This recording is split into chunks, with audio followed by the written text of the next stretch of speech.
Cześć Laguna Fani. Dzisiaj zajmę się deską rozdzielczą. Deska rozdzielcza w moim samochodzie zostanie zdemontowana na prośbę kilku widzów. Dodatkowo, chcąc jak najbardziej Wam pomagać, na końcu filmu pojawi się, mam nadzieję, miła niespodzianka. Ale teraz przejdźmy do rzeczy. Na początek koła ustawiamy do jazdy na wprost. Teraz pozbądźmy się zasilania elektrycznego w samochodzie, po to, by zapobiec niechcianych błędów oraz niepotrzebnego pożaru. Wszak będziemy pracowali też z elektryką pojazdu. Odłączam więc klemę akumulatora, zaczynając od bieguna ujemnego. Po czym przenoszę się na fotel kierowcy i na początek demontuję tunel środkowy, zaczynając od wyjęcia popielniczki i zdemontowania mieszków z dźwigni hamulca ręcznego i drążka zmiany biegów.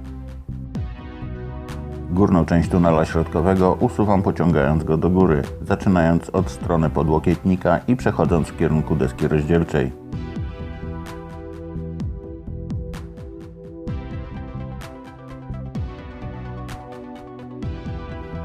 W tym elemencie od spodu musimy odłączyć kostki od świateł awaryjnych, blokady drzwi i gniazda zapalniczki.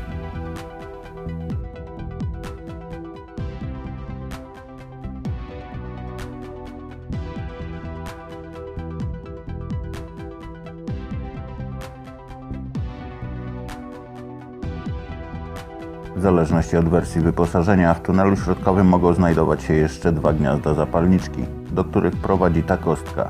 Dodatkowo kostki mogą być przypięte do tunela środkowego w celu ich unieruchomienia.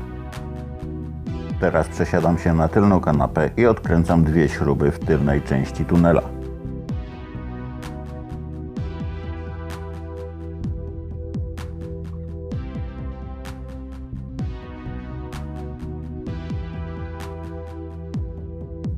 Wracam na fotel kierowcy i w okolicy, gdzie wcześniej znajdowała się popielniczka, odkręcam kolejne dwie śruby.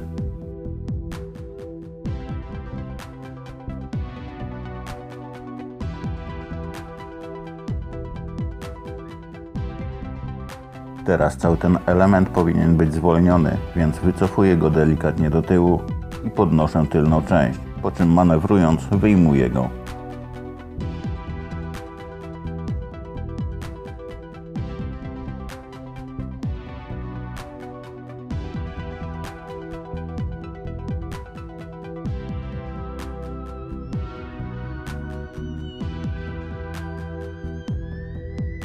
Teraz wyjmuję czytnik kart, pociągając go do siebie, jednocześnie wypinając z dwóch zatrzasków.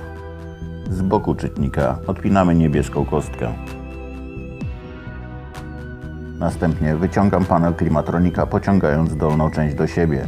W panelu klimatronika wypinam dwie kostki, szarą i zieloną, oraz kostkę, która nie jest nigdzie przypisana, chyba że w wersji bez klimatyzacji automatycznej.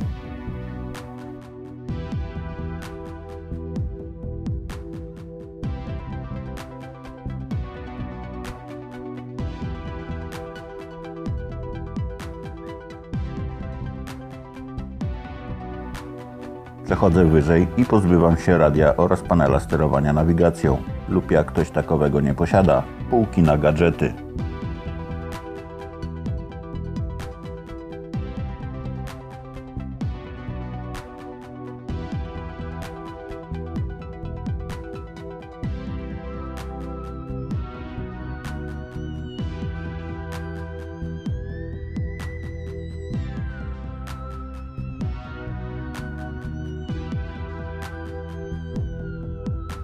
Jeszcze wyżej mamy wyświetlacz. W zależności od wersji wyposażenia różnią się one demontażem.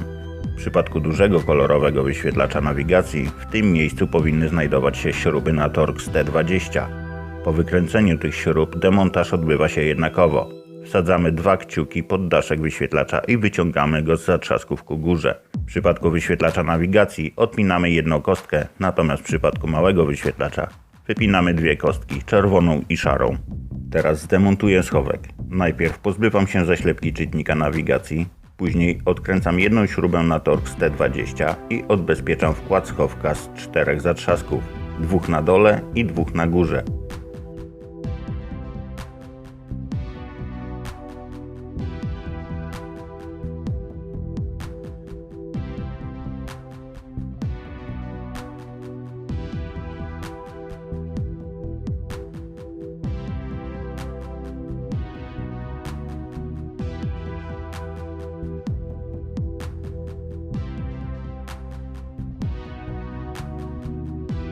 Jeżeli posiadasz nawigację, czytnik powinien być przykręcony do metalowego uchwytu.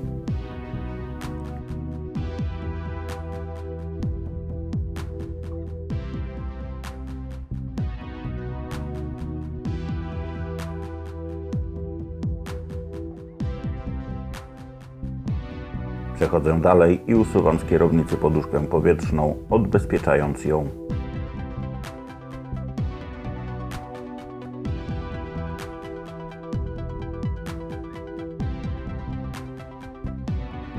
Teraz odpinam dwie kostki od poduszki powietrznej, najpierw je odbezpieczając.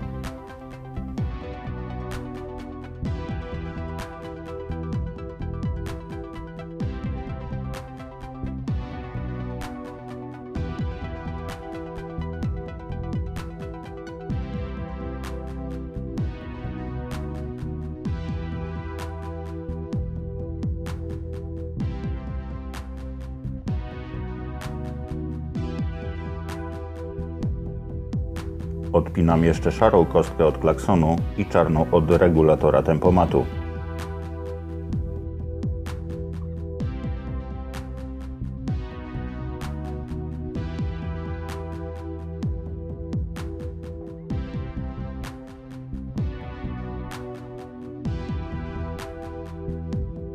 Skoro wszystkie kostki mam już odłączone, mogę przystąpić do odkręcania kierownicy. Do dzieła rusza Torx T50. Kolanami blokuję kierownicę i odkręcam śrubę, uważając, aby nie wybić przedniej szyby.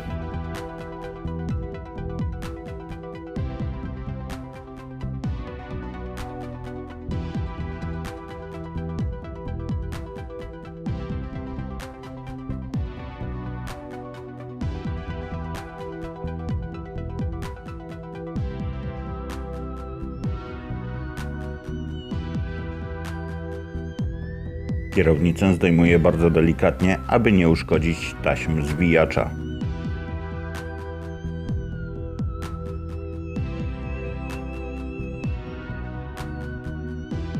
Odkręcam dwie śruby na Torx T20 i demontuję plastikowe osłony kolumny kierowniczej. Szkoda tylko, że kamerzysta nie widzi, co robi.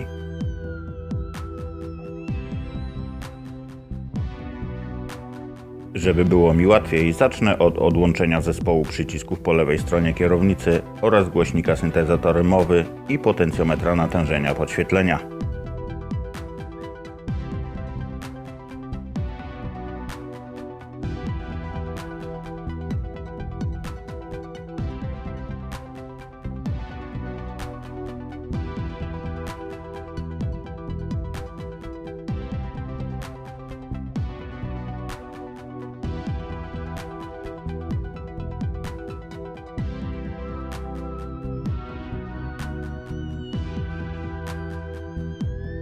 Najpierw zdejmuję dolną część osłony, po czym przechodzę do odpięcia skórzanego elementu od górnej części, którą też demontuję.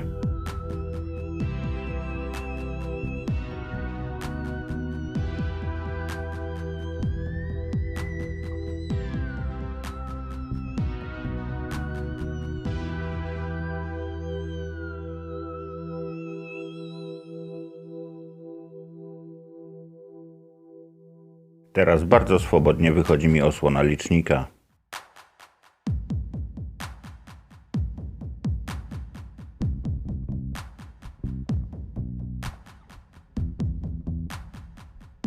Poniżej licznika znajdziemy jedną śrubę na Torx T20, którą odkręcam.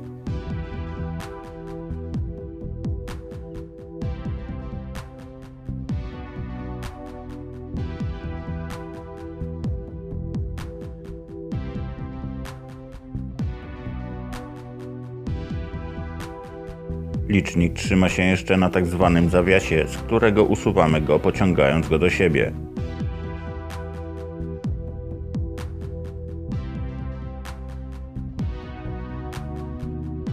Pozostało już tylko odpiąć dwie kostki i licznik został uwolniony.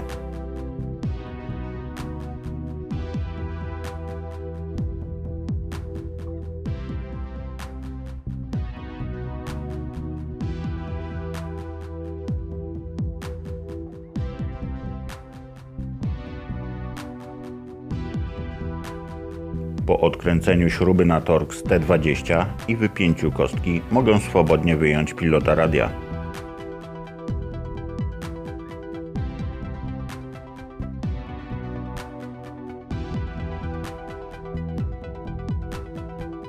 Ściskając dwa zatrzaski, wysuwam prawy zespół przełączników przy kierownicy i wypinam białą kostkę.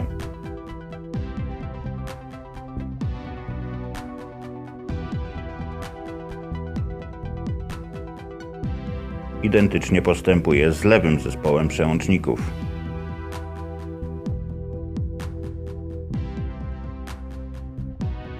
Teraz nad kolumną kierownicy wypinam kostkę połączoną ze zwijaczem.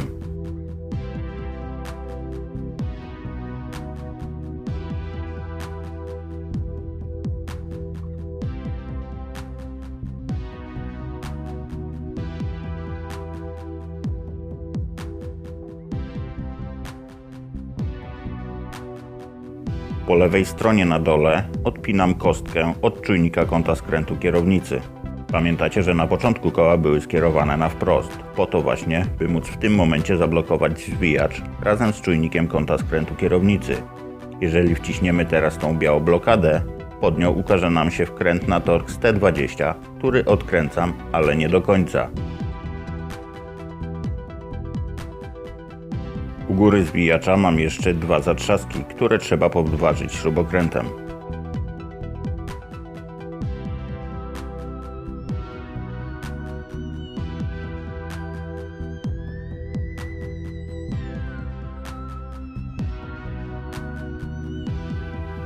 Wkręta nie wykręcam do końca, dlatego by biała blokada pozostała w pozycji zablokowania zwijacza i czujnika kąta skrętu kierownicy, zapobiegając przestawieniu i jednocześnie uszkodzeniu obydwu tych elementów do momentu ponownego montażu.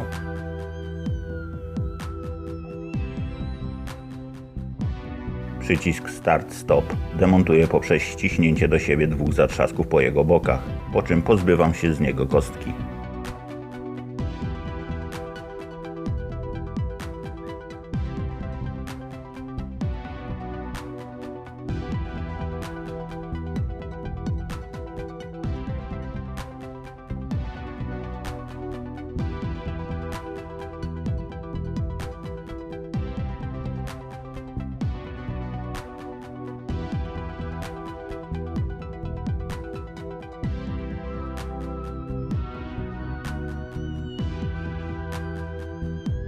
Maskownice i głośniki wysokotonowe podważam śrubokrętem w celu wypięcia z zatrzasków. Odpinam z nich też kostki. Ta sama sytuacja ma się do czujnika nasłonecznienia.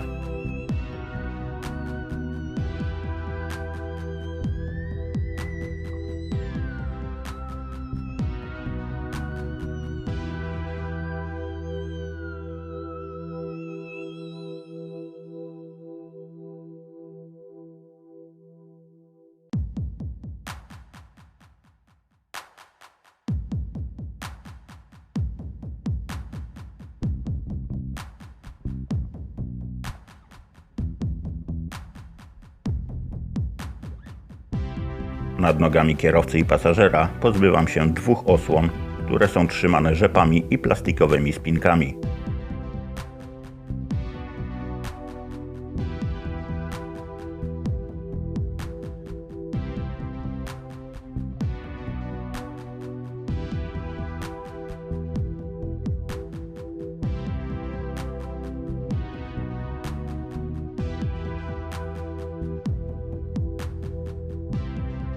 Pod schowkiem wypinam, obracając o 90 stopni żarówkę podświetlenia na nogi.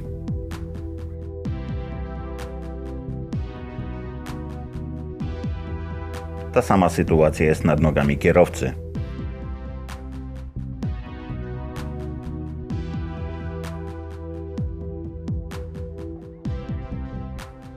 Pozbywam się dwóch plastikowych osłon po obydwu stronach deski rozdzielczej.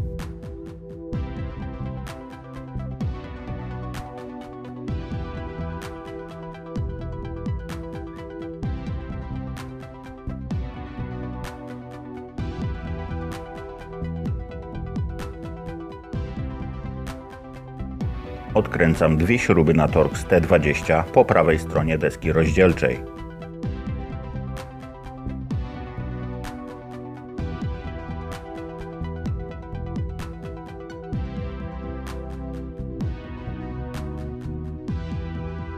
Teraz jedna śruba za radiem.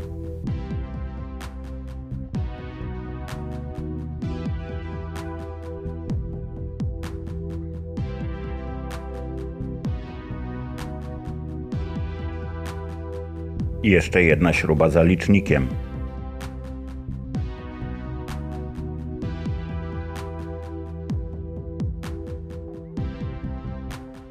I dwie kolejne śruby po lewej stronie deski rozdzielczej.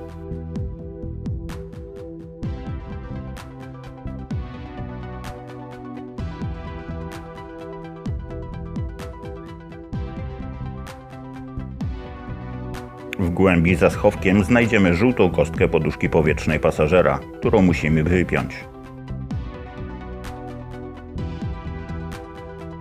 Teraz odkręcam kolejną śrubę na Torx T20 mocującą poduszkę powietrzną pasażera.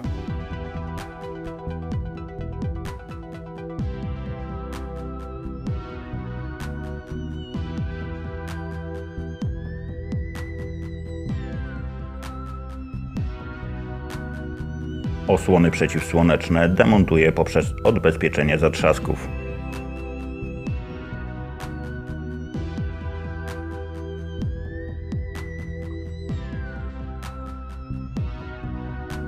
Zdejmuję uszczelkę drzwi na odległości słupka A, po to by móc zdjąć jego osłonę.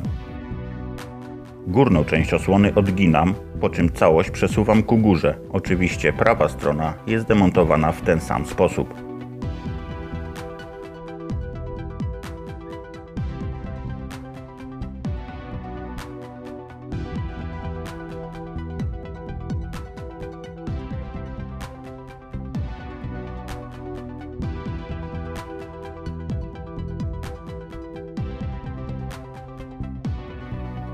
Wygląda na to, że wszystkie elementy mam już odkręcone i wypięte, więc biorę się za wypięcie deski z dwóch ostatnich zatrzasków, które umieszczone są na krańcach deski przy słupkach.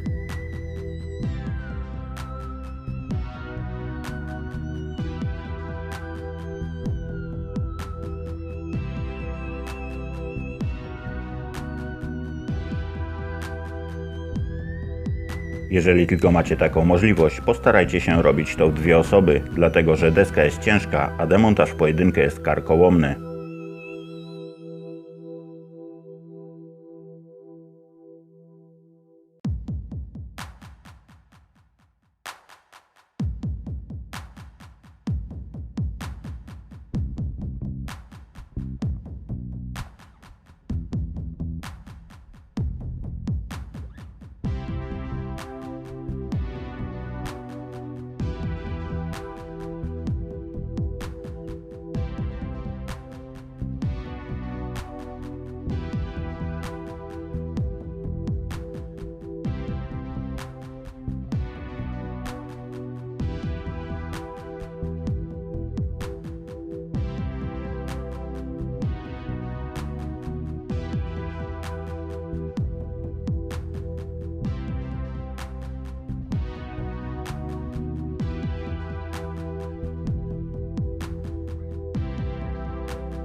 W tym momencie widzicie te dwa główne zatrzaski, na których trzyma się cała deska.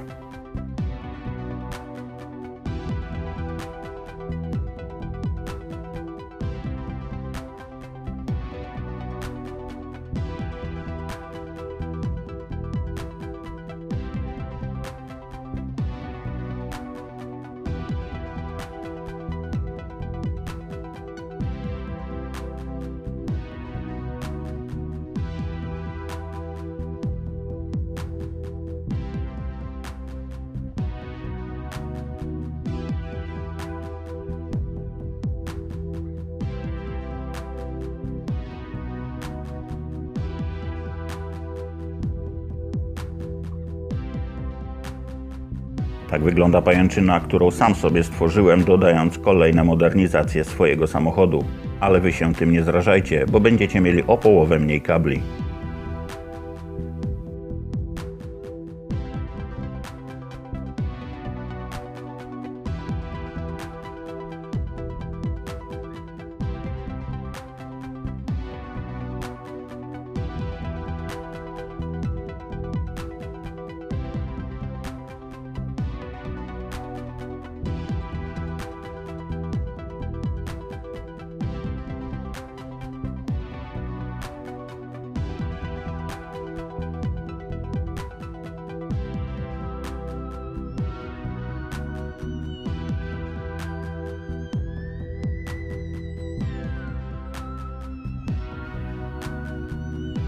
Tak to wygląda po uporządkowaniu kabli bezpośrednio przed montażem deski. Widzicie też, że wymieniłem gąbkę samoprzylepną w okolicach nawiewu. Stara po prostu sparciała i się wykruszyła.